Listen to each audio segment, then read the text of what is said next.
सो नमस्कार दोस्तों। तो वेस्ट बंगाल एक बार फिर से खबरों में है, तो ना ही इलेक्शन की वजह से और ना ही विनोद चौलबे की वजह से, बल्कि एक ऐसे कानून की वजह से जो वेस्ट बंगाल में आग बन चुका है। तो हाँ दोस्तों, मैं बात कर रहा हूँ वक्फ अमेंडमेंट बिल की। और इस वक्फ अमेंडमेंट बिल की वजह से वेस्ट बंगाल में इतने ज्यादा दंगे हो रहे हैं कि वहाँ पर बहुत ज्यादा लोग इंजर्ड भी हो चुके हैं और बहुत लोगों की जान भी जा चुकी है। और अगर आप वेस्ट बंगाल के होंगे तो आपको ये बात पता ही होगा कि कैसे इस सेंटर के बिल ने पूरे स्टेट को बर्बाद करने पर मजबूर कर दिया है। सो मैं आपका दोस्त रोहन आपको डिटेल्स में बताऊंगा कि अभी वेस्ट बंगाल में क्या क्या चल रहा है और ऐसा क्या है इस वक्फ बिल के अंदर जो पूरे स्टेट में दंगे फसाद हो रहे हैं। तो वीडियो देखने से पहले मैं आपको बता दूं कि मैंने वक्फ अमेंडमेंट पे एक डिटेल्ड वीडियो पहले ही बना रखा है। अगर आपने ये वीडियो नहीं देखा है तो पहले आप जाकर देख लीजिए कि कैसे वक्फ बिल में 5 अमेंडमेंट्स लाए गए हैं। वो सारी चीजें मैंने डिटेल्ड में उस वीडियो में एक्सप्लेन कर रखी है, तो आप डिस्क्रिप्शन में जाके लिंक को क्लिक करिए, आपको वीडियो मिल जाएगी। तो आइए शुरू करते हैं। तो जैसा कि आप सबको पता है कि वेस्ट बंगाल की चीफ मिनिस्टर भी ममता बनर्जी है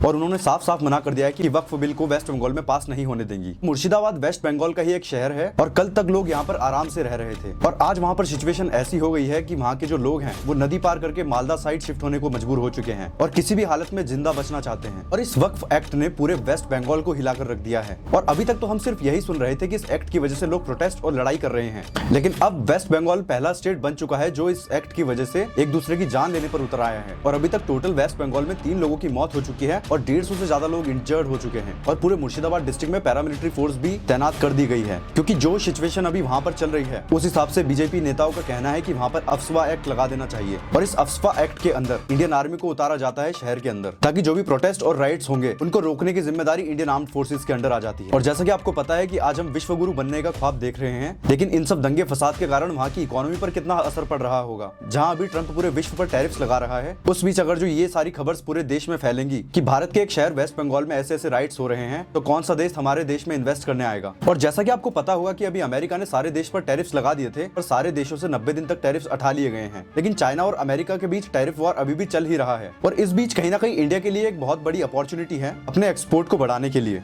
लेकिन जिस हिसाब से अभी वहाँ पर पीसफुल कम्युनिटी के द्वारा पीसफुल प्रोटेस्ट दिखे जा रहे हैं, और इन सब चीजों को देखकर कोई भी इंडिया में इन्वेस्ट करने की सोचेगा भी नहीं। और अगर हम वेस्ट बंगाल की बात करें तो वेस्ट बंगाल खुद ही सिल्क, मैंगो, हैंडीक्राफ्ट सब एक्सपोर्ट करता है दूसरे देशों को। और अगर हमारे ही राज्य में शांति नहीं होगी तो क्यों ही कोई इन्वेस्ट करेगा हमारे देश में। तो धन्यवाद मेरे साथ यहाँ तक बने रहने के लिए। और अगर आप वक्फ अमेंडमेंट के बारे में डिटेल्ड वीडियो देखना चाहते हैं, मैंने लिंक डिस्क्रिप्शन में पिन कर दी है, जाकर देख सकते हैं। आपको वहाँ पर ये ऐसा इंटरफेस देखने को मिल जाएगा।